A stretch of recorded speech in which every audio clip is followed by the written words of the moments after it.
All right, welcome back to MATHY200. This is Chapter 8, Part 3, and we're continuing on with tables. Before we get into CSS, which really doesn't take too much effort, but before we get into CSS, I'm going to go and show you some examples of the row spans and call spans, because I really do believe that will. All right, so this gives you, I popped open some code here that I just wrote really quickly, some HTML that has a table in it. And notice how I put this table with a center around it. This is pretty common. This is nice and pretty and well designed. So I have my table, or I'm centering my table, and if I don't, it'll just put it all the way to the left. That's not a big deal. But I have my table. I'm going to go ahead and set it as border 1 so I can see what I'm doing. I go and set the width equal to 80% because I like to set it to something. If I didn't set it to 80%, if I took this out, and you can see this table right here. If I take this out, go ahead and do this. Oops, did too much. And I save it and I refresh. Then it's going to just shrink it to the width of the contents, which is useful if that's what you want. But in this case, that's not what I want. So I set it to something like that. And so this is the case where I have a TR, 2 rows basically, and one row has this element and this element, and the second row only has 1 element. But since I used the row span, I moved it over. If I didn't set this to row span equals 2, see what happens. And it'll increase the size. But if I don't set it to row span equals 2, it moves the element, the one, so it puts this, the first element in the first row right here, for second element, second row right here, and then the first element in the second row, it puts it right in the first element, but it lines it up to that, and it doesn't actually put it in the right place that I'm wanting it to be, that I'm obviously intending it to be. Now, I could easily fix that if I wanted to and just do something like change the code so it had, so I would put a TD here.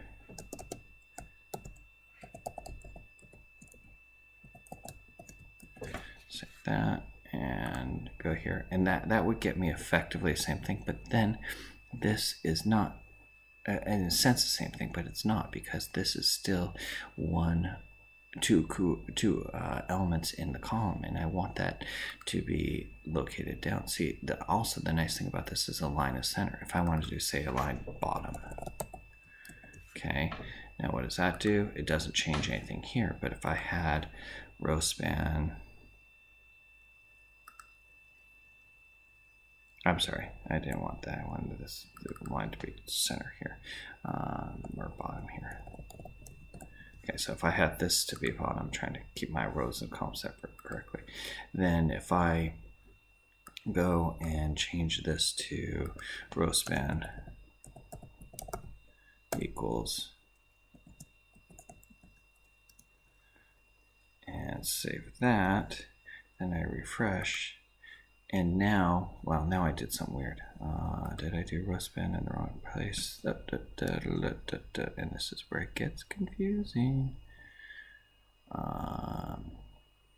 Oh, that's because I have this one right here still.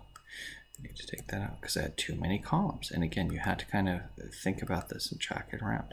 So now I have this putting down at the bottom. It is, 1 element, or one table data right here, but it takes up the space of both. So I can actually do, say, center. Okay. And it's nice and formatted. And if I wanted to, I could take out the border, or just say border. I always leave the border in for any of my tables. If it's 1, if it's 0, it's just best to specify.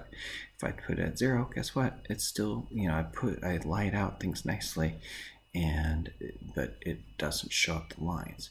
And the neat thing about this is you can make a whole column. You can do a whole layout with your design. You can do, a table with your whole page and put everything in this data and this data. And you can have tables within tables and tables within tables within tables. Well, you have tables within the table data of tables, but you can totally nest these things. It's not uncommon. So you could have a whole page instead of doing a wrapper or span like we've been doing, or is it a div? I can't remember. You can actually set it up with a table, like a table that's 80% the width, and format that and make it all pretty and use that to set up your columns and your navigation area and all that stuff. So there's lots of options with tables. Tables are your friends. All right, so getting back to the slides. So when you start getting set up, I highly recommend when you're playing with tables, get the table design first in the HTML, then play with the CSS and make it pretty. Okay, you want to make sure you're looking at it. Make sure you set your border to be equal to 1, otherwise it's hard to see it, and then change it to whatever you want to change it back to. Especially when you're working on, I mean, some of the assignments it gives it pretty much to you. So again, with CSS, now the corresponding attributes, HTML attributes, don't always directly link to a specific CSS property. I mean, there's an analogous option for you, but it's not a gimme how straightforward it is. Like BG color is background color. Really, go figure. Cell padding instead of cell padding, you say padding instead of cell spacing, you do border spacing, or this weird border collapse which you never see. But that's why I really like cell padding, cell spacing, and these ones, because they're straightforward and easy. You know, instead of via line, it's vertical line, but height is still, I mean, just, it's weird stuff. And a line is, again, how these are treated in CSS. They're a little bit confusing, but you can always look it up. Just Google table CSS cell spacing and you'll find the equivalent of how to do that. There's a lot of resources online, tons and tons and tons, a lot of them where you can play with them. This gives you some really cool CSS you can play with in your tables. So first of type, first child, last of type, last child, nth of type is the coolest one. So if I wanted to, I could say for each row, nth of type, say even or odd, or every 5th row, I would change the background color to a certain thing and then do it for every odd. If I was doing even, or every, I could change, like, make it like a rainbow. Have one color, this one, have another color, another row, this color, another row, another color, another color, row, another color. The sky's the limit. You can do, but this is a simple Zebra pattern where I would do 2 lines, tr nth of type even, set it to one color, nth of type odd, set it to another color.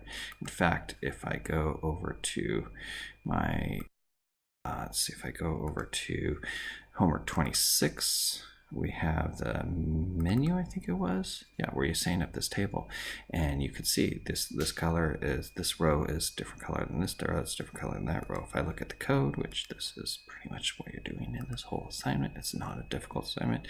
You set up this table. Oops, it's going as far as not working too well.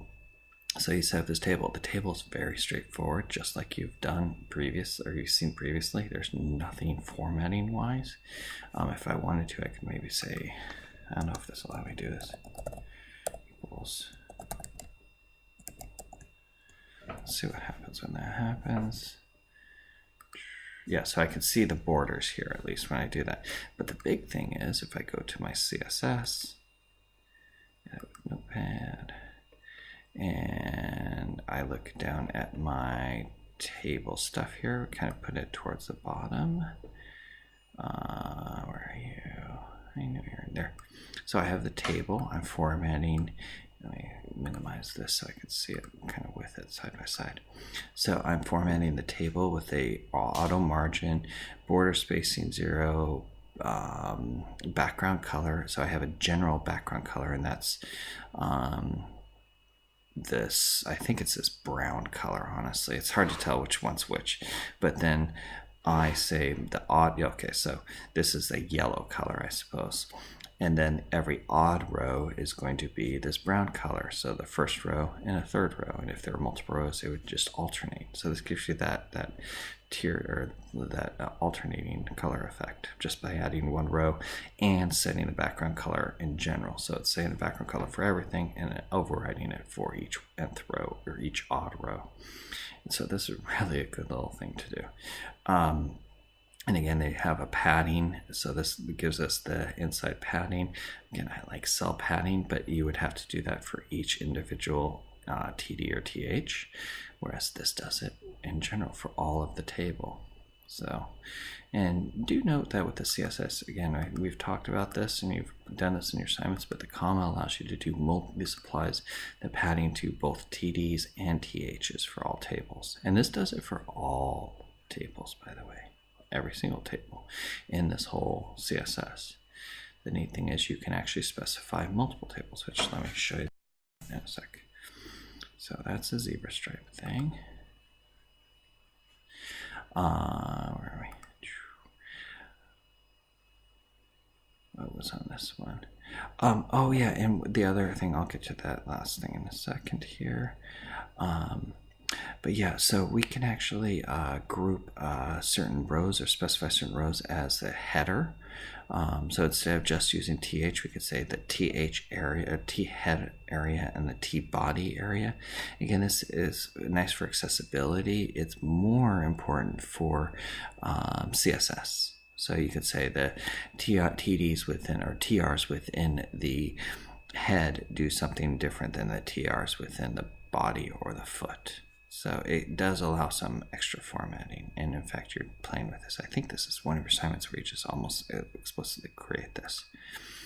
And this is another assignment that you have in this chapter where you're creating a page with multiple tables, and you're asked to do with only one CSS file, but that's not hard to do. So we set the class for one table and set up the table, set up a class for another table, and then we use this subtask or subset CSS. So table and then table one, whatever you call this, goes to here, and then that's the formatting for that. The TRs within table one, so any TRs within table one, that's a table. Any class table one, that's a table. It's going to apply this formatting here. You can almost do this for ID too. I think you could actually get away with ID because you're only going to use it once. But sometimes you use tables, the same formatting multiple times for multiple tables. So it's nice to use the class. So this is a little trick. It's not really that tricky, but this will get you to be able to do formatting of multiple tables, in this case 2 tables separately. So I do my CSS for this differently than the CSS for this, and it would apply, this CSS would apply here, the CSS would apply to the table 2. Not terribly challenging, but a little bit weird conceptually. Again, this tricky, but you'll start playing with it, and that's direct. That's almost verbatim what you're doing for one of the assignments. You just have to fill out all this stuff. It's not going to be that hard. All right, and that, as we say, is that for chapter 8.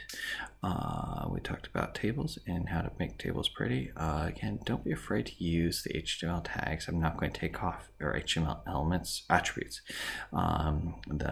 cell padding, cell spacing, all that stuff. Don't be afraid to use those in tables. I'm not going to take off to it because it is common practice, but they are technically being depreciated. So at some point, 10 years down the road, you might not be able to use it. But for now, they're here to stay. All right, we'll see you for chapter 9 with forms.